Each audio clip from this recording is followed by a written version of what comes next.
বন্ধ কৰিছে। গতিকে আজি আপোনালোক আমি ভগৱন্তৰ কৃপাত আজি আমি ভাগৱতৰ এই মহান পবিত্ৰ গ্ৰন্থটো অধ্যয়ন কৰিবলৈ বা শ্ৰৱণ আৰু কীৰ্তন কৰিবলৈ সুবিধা পাইছোঁ। যদি আমাক গুৰুৱে কৃপা নকৰিলেহেঁতেন তেনেহ'লে আমি কৃপাধন্য লাভ কৰিব নোৱাৰিলোহেঁতেন। গতিকে একেটা মানে স্বৰতে আপোনালোক আমি সকলোৱে একলগ হৈ ঊৰ্ধ্ববাহু কৰি সেইজন পৰম গুৰুক এটা সংবৰ্ধনা জনাম। সকলোৱে উচ্চ কণ্ঠেৰে ক'ব তিনিবাৰ গুৰুৰ নাম, উচ্চ কণ্ঠেৰে দেই। আজি দেখা যাব যে কোন ভকতৰ পৰম গুৰুৰ মানে 1 নম্বৰ চেলা হৈ আছে। গতিকে উচ্চ কণ্ঠৰে ক'ব দেই, তিনিবাৰ গুৰুৰ নাম স্মৰণ কৰিব। কৃষ্ণ নাম আৰু ভগৱানৰ নাম, ৰাম নাম কেতিয়াও লাজ আৰু ভয় নকৰিব ক'বলৈ হ'লে। কাৰণ গুৰুজনাই কৈছে ভাগৱতৰ পদৰ শেষে শেষে ডাকি বোলা ৰাম ৰাম লিখিছেনে? ডাকি বোলা ৰাম ৰাম। আমাৰ গুৰুজনাই লিখিব পাৰিলেহেঁতেন মনে মনে বোলা ৰাম ৰাম, কিয় লিখা নাই? তাৰমানে ইয়াৰ ৰহস্য আছে। ৰহস্যটো কি বাৰু? ৰহস্যটো এইটোৱে যে ব্ৰহ্মাই আদি কৰি জীৱ যত ও ৰাম ৰাম ৰাম ৰাম ৰাম মায়া হৈ যা মাজে আশয় ঘুমতি যায়। তুমি হে চৈতন্য সনাতন ও ৰাম ৰাম ৰাম ৰাম ৰাম আমি অচেতন নিমুক নাথ গাই। ৰাম আমি অচেতন নিউক নাথ গায়। হয়নে বাৰু?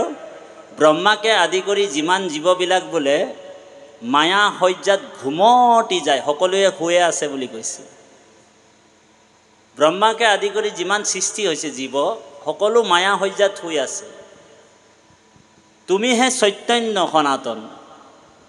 গতিকে আমি আইসকলক কৈছোঁ, আমাৰ মাসকল যদি সকলোৱে যদি শুয়ে আছে তেনেহ'লে আমাক জগাব কোন বাৰু? আমাক জগোৱাজন কোন? যদি ব্ৰহ্মা আদি কৰি যিমান জীৱবিলাক যদি মায়া শয্যাত শুয়ে আছে তেনেহ'লে আমাক জগোৱাজন কোন? হে তুমি হে চৈতন্য সনাতন ও ৰাম ৰাম ৰাম ৰাম ৰাম ঐ আমি অচেতন নিউক নাথ গায়। সেইকাৰণে আমাক জগোৱাজন হৈছে হে কৃষ্ণ তুমি মাত্ৰ চৈতন্য স্বৰূপনীত। হয়নে বাৰু? শুদ্ধ সত্য জ্ঞান অখণ্ডিত আবাৰ যতে কৈতো তোমাৰ বিনোদ ৰূপ চৰাচৰ মায়াৰ কল্পিত। আমাক জগোৱাজন হৈছে ভগৱান কৃষ্ণ। গতিকে আমি যিমান উচ্চ কণ্ঠেৰে ৰাম কম কৃষ্ণ কম আমাৰ আত্মাটো সাৰ পাই যায়। সেইকাৰণে আমি উচ্চ কণ্ঠেৰে গুৰুৰ নাম ল'ম। সকলোৱে সহযোগ কৰিব। জয় জগতগুৰু শ্ৰীমন্ত শংকৰদেৱ জয়। কি ৰকম মানুহ ৰে, আওয়াজেই নাই ওলাচ্ছে ওদিকে। আইসকলে লাজ ভয় এৰি দিয়ক, গুৰুৰ নাম কৃষ্ণ নাম ঊৰ্ধ্ববাহু কৰি লওক। আজিকালিতো ঢেৰ গুৰু ওলাই গ'ল, আপোনালোক জানেই। বোলে আজকাল তো বোলে ঢেৰ গুৰু ওলাই গেলে ৰে। আমাৰ আদিবাসী ভাষাটো অকণমান জইন কৰিম, বেয়া পাব নেকি আপোনাৰ? হা, গুৰুজনাই কৈছে আজকাল তো বোলে ঢেৰ গুৰু ওলাই গ'ল ৰে। আজিকালি ঢেৰ গুৰু ফেচবুকবিলাকত আপোনালোক পাই আছে গুৰুবিলাকক। বোলে গুৰুবিলাক কেনেকৈ? বোলে লণ্ড গুৰুৰ ভণ্ড চেলা, গুৰুটো লণ্ড চেলাটো ভণ্ড। হয়নে? বোলে লণ্ড গুৰুৰ ভণ্ড চেলা ধৰাই দিলে খাতে খুঁজে মাটির ঢেলা। ওরকম গুরুকে যদি গুরু বানাই লিয়ে তো ওর জীবনে কেতিয়াও কল্যাণ নাই হবে। ও হরি হবনে কল্যাণ? না হব। শংকৰে হে শুদ্ধমত শাস্ত্ৰৰ তত্ত্বক ভেদি প্ৰচাৰিলা কৃষ্ণৰ ভকতি। তাংক এৰি কি কাৰণে আনক বুলয় গুৰু কিনো লোক মহামূঢ় মতি। গতিকে গুৰুজনাই আমাক কৃপা কৰি আজি এই মহাভাগৱত ভাগ আমাক আগত চুবলৈও দিয়া হোৱা নাছিলে। আপোনালোককো চুব দিয়া হোৱা নাছিল, আমাকো চুব দিয়া হোৱা নাছিল। ৰঙা কাপোৰে মেৰিয়াই ধোঁৱা চাঙত উঠাইছিল। হয়নে? ধোঁৱা চাঙত উঠাই থয় বোলে এই ৰুমটোলৈ নাযাবি, তোমালোক এই ভাগৱত চালে চকু ফুটি যাব। চকু ফুটিব মানে চকু খোল খাই যাব, আত্মজ্ঞান লাভ কৰিবা, তেতিয়া তোমালোক আমাক নমনা হ'বা। ঔ হৰি ঔ ৰাম। গতিকে ঊৰ্ধ্ববাহু কৰি উচ্চ কণ্ঠৰে ক'ব, গুৰুৰ কাৰণে আপুনি চব পালোঁ আমি, কাৰণ কৃষ্ণৰ কৃপাতে ব্ৰহ্মাৰ ভৈলা জ্ঞান, কৃষ্ণ কৃপা বিনে কাৰ্য সাধিবা কৰ্তান। আজি কৃষ্ণই কৃপা কৰিছে আমাক, কাৰণ আমাৰ পূৰ্বজন্মত সকলোৰে সংস্কাৰ আছিলে। প্ৰাগ জন্মানি অনুশিক্ষিতম, আপোনাৰো সংস্কাৰ মোৰো সংস্কাৰ থকাৰ কাৰণে আজি হৰি ভক্তি দান লাভ কৰিব পাৰিছোঁ বাপাই সমস্ত। এনে এটা জীৱ কেতিয়াও ভগৱন্তৰ নাম ল'ব নোৱাৰে, হৰিক স্মৰণ কৰিব নোৱাৰে। গুৰুজনাই কীৰ্তনত কৈছে, জন্মে জন্মে আৰাধিছে যিটো মহাহৰি, তাহাৰ জিভাত নাম আহে হৰ হৰি। হয়নে বাৰু? কীৰ্তনত কৈছেনে? বোলে জন্মে জন্মে কৰি আছে পাপৰ পৰ্বত, আজোৰন্তে নাহে নাম তাহাৰ জিভাত। তেওঁ ৰাম ক'ব পাৰিবনে? কৃষ্ণ ক'ব পাৰিবনে? গতিকে উচ্চ কণ্ঠৰে বাহিৰে ভিতৰে কওক, কৃষ্ণ জয় জগতগুৰু শ্ৰীমন্ত শংকৰদেৱ জয়। কি ৰকম মানুহৰে, আইসকলৰ ফালৰ পৰা মাতেই নাই এইফালে। এতিয়াই এক পেট জলপান খাই কৰি আহি ল'লে আৰু আৱাজেই নাই। গুৰুৰ কাৰণে ঊৰ্ধ্ববাহু কৰি সকলোৱে ক'ব, জয় জগতগুৰু শ্ৰীমন্ত শংকৰদেৱ জয়। কি ৰকম মানুহৰে, এতিয়াও আৱাজ নাই।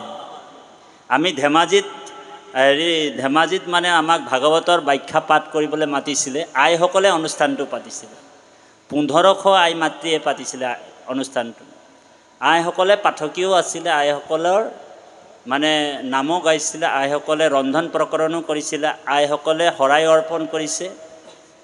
বাপসকল কি কৰিছিলে তেনেহ'লে? বোলে বাপসকলৰ কাম নাই আৰু, এই যে মেকুৰী এটা যে এনেকুৱা জুলুঙা এনেকুৱা বহি থাকে যে, তেনেকুৱা বহি আছে আৰু চব কাম আইসকলে, ৰন্ধন প্ৰকৰণ চব। অকল খৰি যোগাৰটোহে বাপসকল কৰিছে, বাকী একো কাম নাই। আমাক ভাগৱতৰ অনুষ্ঠান এটা পাতিবলৈ মাতিছিলে, মানে ব্যাখ্যাৰ কাৰণে। আইসকলক দেখিয়ে ভাল লাগি গৈছে। আইসকলৰ যিটো সংস্কৃতি আমি ভাল পাইছোঁ। ইয়াতো আপোনালোক পাতিব, আয়োজন কৰিব আইসকল। আইসকলক যেতিয়া ভাগৱতৰ পাঠ আৰম্ভ কৰোঁতে আমি প্ৰশ্ন এটা কৰিলোঁ যে আপোনালোক গুৰুক কিমান ভাল পায়, ভগৱান কৃষ্ণক কিমান ভাল পায়? বোলে গুৰুক আমি ইমানেই ভাল পাওঁ, কৃষ্ণক ইমানেই ভাল পাওঁ, আমি কৃষ্ণৰ কাৰণে গুৰুৰ কাৰণে আমাৰ প্ৰাণ দি দিব পাৰোঁ। তেতিয়া আমি ক'লোঁ, আইসকল আপোনালোক কৃষ্ণৰ কাৰণে গুৰুৰ কাৰণে প্ৰাণ দিবলৈ আমি কোৱাও নাই, নহ'লে আপোনালোকৰ ডুপ্লিকেট স্বামীবিলাকে মোক মানে সোধাই নেৰিব। গতিকে প্ৰাণ দিব নালাগে, উচ্চ কণ্ঠেৰে 3 বাৰ কৃষ্ণ বুলি কওকচোন বাৰু। যেতিয়াই উচ্চ কণ্ঠেৰে 3 বাৰ কৃষ্ণ ক'লে আইসকলে উচ্চ কণ্ঠেৰে, বগীবিল দলংটো লৰাই দিলে। ঔ হৰি ঔ ৰাম। গতিকে যদি ধেমাজিৰ বগীবিল দলংটো আইসকলে কৃষ্ণ বুলি লৰাব পাৰিছে, আমাৰ নকাছাৰীৰ ওচৰে পাঁজৰে আছে নাই দলং? নিশ্চয় কিবা এটা দলং চলং থাকিব লাগিব। তো সেই দলং চলং হিলাব লাগিব আপোনালোক। উচ্চ কণ্ঠেৰে 3 বাৰ কৃষ্ণ ক'ব, উচ্চ কণ্ঠেৰে কৃষ্ণ। ইয়ে মাধৱে বুলন্ত মুক, কৃষ্ণ কৃষ্ণ কৃষ্ণ বুলি সদায়ে সুমৰে যিটো নৰ, জলসন্তে যেন পদ্ম নৰকৰ পৰা তাংক, হৈ আপুনি উধাৰো ৰংগমনে। সেইকাৰণে ভকতে কৃষ্ণ নামটো বা ইজনে ইজনক কৃষ্ণ বুলি যে কওঁ, তাৰমানে তাঁতী বাপৰ এই ডেড বডিটোক আপোনালোক কৃষ্ণ বুলি কোৱা নাই। তাঁতী বাপক যিজনে পৰিচালনা কৰি আছে সেইজনকহে আমি সংবৰ্ধনা জনাইছোঁ, আৰু সেইজনকে আমি মনত পেলোৱাৰ এটা ব্যৱস্থা কৃষ্ণ বাপ। আৰু তেখেতেও যদি ভকত হয় তেতিয়া আপোনাক ক'ব কৃষ্ণ বাপ, হয়নে বাৰু? আৰু তেখেত যদি ভকত নহয়, তেওঁ যেনিবা কোনোবা স্পেচিয়েল চাকৰিত গৈছে, টাউনৰ মাজত পূৰা ফুল ড্ৰেছত, মানে ভাল কোট চুট লগাই আছে, আপুনি পটককৈ তেখেতক লগ পাই গ'ল, কৃষ্ণ বাপ বুলি কৈ দিলে। তেখেতে আকৌ ইফালে আকৌ তেওঁৰ লগত মানে অফিচাৰ কেইজনমান আছে ন, তেখেতে ঘৰত প্ৰাথমিকৰে কোনোবা এটা সদস্য হয়, তেখেতে কি কৈছে, আপুনি যেতিয়া কৃষ্ণ বাপ কৈছে তেখেতে অঁ অঁ অঁ অঁ অঁ অঁ এনেকুৱাও কয়, কিছুমান এনেকুৱাও কয়। চাব, তাৰমানে সেইজন তাৰমানে নামঘৰতহে ভকত, বাহিৰত তেওঁ ভকত নহয়। তাৰমানে কৃষ্ণ নামে তেওঁৰ প্ৰেম বা ভক্তি কৃষ্ণ নামত নাই। গতিকে জৈত্যে থাকে মূৰ ভক্ত উদাৰ চৰিত্ৰ, কীট পতংগক কৰে তেখন পবিত্ৰ বুলি কৈছে। যেতিয়া আমি উদাৰ ভাৱনাতে আমি ভগৱন্তৰ ভক্তি কৰিম, কৃষ্ণ নাম ল'ম, কৃষ্ণ বা আমাক কোনোবা মাৰিব বুলি, কোনোবা পিটিব বুলি ভাৱটো থাকিব নালাগে। কৃষ্ণ, কাৰণ আপোনাৰ সেই কৃষ্ণ নামটো, এতিয়া কিছুমানে ফোন কৰিলে মানে ভকতক ফোন কৰিলে হেল্ল' বুলি কয়। হেল্ল' কোৱাতকৈ আপুনি কৃষ্ণ ক'ব, হয়নে বাৰু? অঁ কৃষ্ণ। আমাৰ প্ৰত্যেকটা গুৰুজনাই আমাক কৈছে প্ৰত্যেকটা জেগাতে আমাৰ কৃষ্ণ নামটো সোমাবলৈ কৈছে, হয়নে বাৰু? কিন্তু আমি ফোন কৰিলে কি হেল্ল' বুলি কওঁ, কিন্তু আমি যদি কৃষ্ণ কওঁ, কৃষ্ণ বাপ। এজনেতো মোক এজন বাপে মোক ক'লে যে হেৰি নহয় বাপ, আপুনি কিয় হেল্ল' বুলি কয়হে, গুৱাহাটীৰ পৰা ফোন কৰিছিল। মই হেল্ল' ক'লে মোক ভকতে মানে অকণমান গালি পাৰি দিলে, বোলে আপুনি কিয় হেল্ল' বুলি কৈছে, বোলে কৃষ্ণ বুলি কিয় নকয়। তেখেতৰ যুক্তিটো ঠিকেই।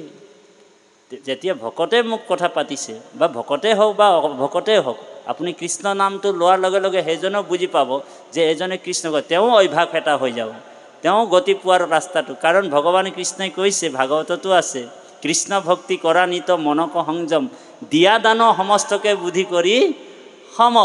গতিকে কৃষ্ণ নামটো ইমানেই পবিত্ৰ যে আমি নিজেই কৃষ্ণৰ নামটো আচৰণ কৰি আনকো কৃষ্ণ নামৰ এই মহাদানটো আমি দিব লাগিব। কিন্তু উচিত জেগাতে দিব লাগিব দেই, অপাত্ৰক দান কৰিও লাভ একো নাই। গতিকে পাঠৰ মাজত সোমাই যাওঁ। ইয়াত কৈছে, এই ৰাম কৃষ্ণ কথা ইটো অমৃতত কৰি স্বাদ, শুনো হুত হুক পৰীক্ষিতৰ সংবাদ। এই মহাভাগৱত গংগা নদীৰ কুহাৰু নামৰ ঠাইত ৬০,০০০ ততোধিক ঋষিমুনি ৰজা পৰীক্ষিতৰ আগত শুকগুৰুৱে ভাগৱতৰ কথা কৈছিল। আৰু দ্বিতীয়বাৰ ভাগৱত ২৮,০০০ ঋষিমুনি একত্ৰিত হৈ অকুলীন হোত, অকুলীন মানে একেবাৰে নিজ জাতি বুলি কোৱা ভুল হ'ব দেই, কাৰণ সমস্ত বেদৰ তত্ত্বটো যোনে জানে তাক অকুলীন বুলি কৈ দিলে মানে আৰু এটা অপৰাধ লাগিব।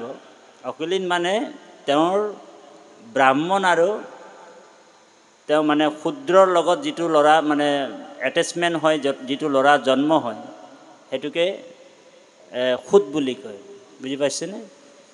তেওঁ শাস্ত্ৰজ্ঞ, বেদজ্ঞ, আৰু শুকগুৰুৰ আশীৰ্বাদত সমস্ত ভাগৱত তেওঁৰ কণ্ঠাগত হৈ আছিল। আৰু তেখেতক ২৮,০০০ ঋষিমুনি, বেদত প্ৰধান, সেই সাধাৰণ মুনি নাছিল। সেই ঋষিমুনিসকলে যাগযজ্ঞ কৰি, শৌনক প্ৰমুখ্য কৰি ঋষিসকল যাগযজ্ঞ কৰি, যেতিয়া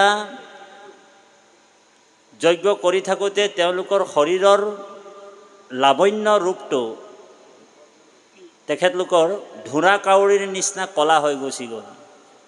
তেতিয়া তেওঁলোকে সূতমুনিক মাতি আনি সূতমুনিৰ যোগেদি এই বৈকুণ্ঠৰ কল্পতৰু শাস্ত্ৰ শ্ৰৱণ কৰিবলৈ আশা কৰিছিল। আৰু সূতমুনিয়ে ভাগৱতৰ কথাটো দ্বিতীয়বাৰৰ কাৰণে কৈছে। গতিকে সেই কথাটোকে ইয়াত প্ৰকাশ কৰিছে যে কৃষ্ণ কথা ইটো অমৃতত কৰি স্বাদ, শুনো হুত শুক পৰীক্ষিতৰ সংবাদ। ৰজা পৰীক্ষিতে কৈছে যে মই সূতমুনিয়ে যিবিলাক কৈছিল আৰু শুকগুৰুৱে যিটো কৈছিল, মানে ৰজা পৰীক্ষিতে কোৱা নাই, এইটো আপোনাৰ এই শৌনক প্ৰমুখ্য কৰি যিসকল আছিল তাত সেইসকলেহে ইয়াত কৈছে যে সূতমুনি আৰু শুকগুৰুৱে যিবিলাক কথা কৈছিল আমাক আপুনি ক'ব লাগিব। যাৰ ঘোঁৰা চলে আতি আকাশৰ পথে, সাগৰা পৃথিৱী জিনিলা এক ৰথে, জম্বুদ্বীপপতি পৰীক্ষিত মহাবীৰ, তৰুণ কালতে কেনে তেজিলা শৰীৰ। যে জম্বুদ্বীপৰ প্ৰতি মহাৰাজ পৰীক্ষিত, আপোনালোক জানে এই ভাৰতবৰ্ষৰ পুৰণি নামটো হৈছে জম্বুদ্বীপ, হয়নে বাৰু? তাৰপিছত ভাৰতবৰ্ষৰ নাম হৈছিল নাভিৰ পৰা, নাভিৰ পৰা ভাৰতবৰ্ষৰ নাম হৈছিল অজনাভ। তাৰপিছত ভৰত যেতিয়া জন্ম হ'ল, ভৰতৰ পৰা এই ভাৰতবৰ্ষৰ নামটো ভাৰতবৰ্ষ বুলি নামাকৃত হৈছিল। তাৰ আগত কি আছিল? অজনাভ। তাৰো আগত কি আছিল? জম্বুদ্বীপ। সেইকাৰণে ইয়াত কৈছে, জম্বুদ্বীপৰ কথাটো উল্লেখ কৰিছে যে তৰুণ কালত কেনে তেজিলা শৰীৰ। পৰীক্ষিত, ৰজা পৰীক্ষিত তৰুণ কালতে কিয় নিজৰ শৰীৰ ত্যাগ কৰিবলগীয়া পৰিল। ভিত্ত যেন খাটে পৃথিৱীৰ ৰাজা যত, কৃষ্ণৰ ভকত তেন্তে মহাভাগৱত। তেওঁতো মহাভাগৱত আছিল।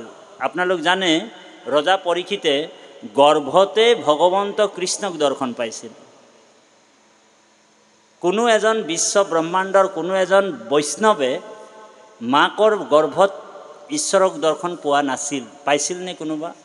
নাই পোৱা। কোনে পাইছিল? বোলে এজনে পাইছিল, সেইজনে হৈছে ৰজা পৰীক্ষিত। আপোনালোক জানে উত্তৰাৰ গৰ্ভত অশ্বস্থমাই শৰ মাৰিলে। শৰ মৰাৰ পিছত গৰ্ভটো দাহন হ'বলৈ আৰম্ভ হ'ল। গৰ্ভত জুই লাগি গ'ল আৰু যিটো গৰ্ভত অমৃত সন্তান আছিল ৰজা পৰীক্ষিত, গৰ্ভতে নষ্ট হৈ গ'ল। উত্তৰাই কি কৰিলে? দৌৰ মাৰি ভগৱন্ত কৃষ্ণ চৰণত শৰণাপন্ন হ'ল। উত্তৰাই দৌৰ মাৰিলে যে জগতৰ ঈশ্বৰ ভগৱান কৃষ্ণৰ বাহিৰে মোৰ এই গৰ্ভৰ সন্তানটোক কোনো ৰক্ষা কৰিব পাৰিবনে? নোৱাৰে। তাৰপিছত ভগৱানে প্ৰশ্ন কৰিলে যে হে মা, হে উত্তৰা, তুমি যে মোৰ ওচৰত আশ্ৰয় কৰিলা, তুমি যে মোৰ ওচৰলৈ আহিলা, তোমাৰতো শহুৰ গাণ্ডীৱধাৰী অৰ্জুন আছিল। তুমি গাণ্ডীৱধাৰী অৰ্জুনৰ ওচৰত কিয় নগ'লা? শহুৰৰ ওচৰত। শহুৰে দেখোন তোমাক ৰক্ষা কৰিব পাৰিলেহেঁতেন, হয়নে বাৰু? তুমি ভীষ্মৰ ওচৰত কিয় নগ'লা? ভীষ্মই তোমাক ৰক্ষা কৰিব পাৰিলেহেঁতেন। তেতিয়া উত্তৰাই কৈছে, হে নাথ, তোমাৰ অবিহনে আমি সকলোৱে অনাথ। আৰু আমি জানো যে তুমিয়ে জগতৰ ঈশ্বৰ। তোমাৰ বাহিৰে মোক এই গৰ্ভটো, মোৰ এই গৰ্ভৰ সন্তানটোক কোনেও ৰক্ষা কৰিব নোৱাৰে। সেইবাবে আপোনাৰ শ্ৰীচৰণৰ কমলত মই শৰণে পখিলোঁ। লাগিলে মই মৰি যাম প্ৰভু, কিন্তু মোৰ এই গৰ্ভৰ সন্তানটোক তুমি ৰক্ষা কৰিব লাগিব। তেতিয়া ভগৱান কৃষ্ণ আচৰিত হৈ গ'ল। উত্তৰাক কৈছে যে এইটো কি কথা যে তুমি মৰি যাবা, তোমাৰ সন্তানটোক মই ৰক্ষা কৰিম? বোলে হয় প্ৰভু, লাগিলে মোৰ প্ৰাণটো ওলাই যাওক, মই মৰি যাওঁ, কিন্তু মোৰ এই সন্তানটোক তুমি ৰক্ষা কৰিব লাগিব। বোলে কিয়? ভগৱান প্ৰশ্ন কৰিলে, কিয় উত্তৰা? বোলে প্ৰভু, তুমি যদি এই সন্তানটোক ৰক্ষা নকৰিবা তেনেহ'লে তোমাৰ গাত কলংক লাগি যাব। ভগৱান আচৰিত হৈ গ'ল। বোলে কি কৈছা উত্তৰা? মোৰ গাত কলংক লাগি যাব? হয়, মোৰ গাত কলংক লাগি যাব, আপোনাৰ গাত কলংক লাগি যাব। বোলে কিয়? বোলে গোটেই জগতত, গোটেই ইতিহাসত তোমাক বদনাম কৰিব। বোলে যিটো পক্ষত স্বয়ং জগতৰ ভগৱান কৃষ্ণ আছিল, সেই বংশৰ এটা বীজও ৰক্ষা কৰিব, এটা গুটিও ৰক্ষা কৰিব নোৱাৰিলে। সেই বুলি তোমাক ধিক দিব, তোমাক কলংক লগাব। সেইকাৰণে মোৰ কাৰণে নাই প্ৰভু, তোমাৰ কাৰণেহে মই ইয়াৰ আপোনাৰ ওচৰত শৰণ ল'বলৈ আহিছোঁ। তেতিয়া ভগৱান কৃষ্ণই কৈছে, হে উত্তৰা, মই আজিলৈকে কাৰো গৰ্ভত কিন্তু সোমোৱা নাই। আজিলৈকে মই কাৰো গৰ্ভত যোৱাই নাই। ও নাহি জন্ম তোমাৰ তথাপি জন্ম ধৰা, হুহি জন্মে জীৱৰ জনম দূৰ কৰা। মোৰতো জন্ম আৰু মৃত্যু নাই, মইতো কাৰো গৰ্ভত আজিলৈকে সোমোৱাও নাই। উত্তৰাৰ প্ৰশ্ন, প্ৰভু তেনেহ'লে দৈৱকীৰ গৰ্ভত কোন আছিল? প্ৰশ্ন। তেতিয়া ভগৱানে কৈছে, হে উত্তৰা, দৈৱকীৰ গৰ্ভত মই নাছিলোঁ। দৈৱকীয়ে অনুভৱহে কৰি আছিলে গৰ্ভত, গৰ্ভৰ অনুভৱ হৈ আছিল 9 মাহ 10 দিন। তাত মই হৰিত ৰূপে আছিলোঁ। হৰিত মানে বায়ু। মই শংখ চক্ৰ গদা পদ্ম ধৰি গ'লোঁ তেওঁলোকৰ ওচৰত, আৰু শিশুৰূপে ভৈলা অৱতাৰ বুলি আছে চাবচোন। হৰি যেতিয়া স্তুতি কৰিলে দুয়ো প্ৰাণী যে প্ৰভু আপুনি ইমান ডাঙৰ বোলে, কেনেকৈ আপোনাক কোলাত ল'ম, হয়নে বাৰু? আপুনি শংকচক্ৰ ৰূপ এইবিলাক বৰ্জন কৰি আপুনি শিশু ৰূপত আহিলেই আপোনাক আমি শিশুৰূপে আমি গ্ৰহণ কৰিম। তেতিয়া লগে লগে ভগৱন্ত কি কৰিলে? শিশুৰূপে ভৈলা অৱতাৰ। গতিকে ভগৱন্তৰ জন্ম আৰু মৃত্যু নহয় দে বাপাই সমস্ত। তো উত্তৰাক কৈছে যে মইতো কাৰো গৰ্ভত আজিলৈকে যোৱা নাই, কিন্তু তুমি যেতিয়া কৈছা তেনেহ'লে মই নিশ্চয় তোমাৰ গৰ্ভত যাম। সেইবুলি ভগৱন্ত কি কৰিলে বাৰু? এটা বুঢ়া আঙুলিৰ সমান হয়, কাৰণ ভগৱন্ত অনেক ৰূপত ৰূপায়িত হ'ব পাৰে। তেখেতে ভগৱন্ত কি কৰিলে? বুঢ়া আঙুলিৰ সমান হয়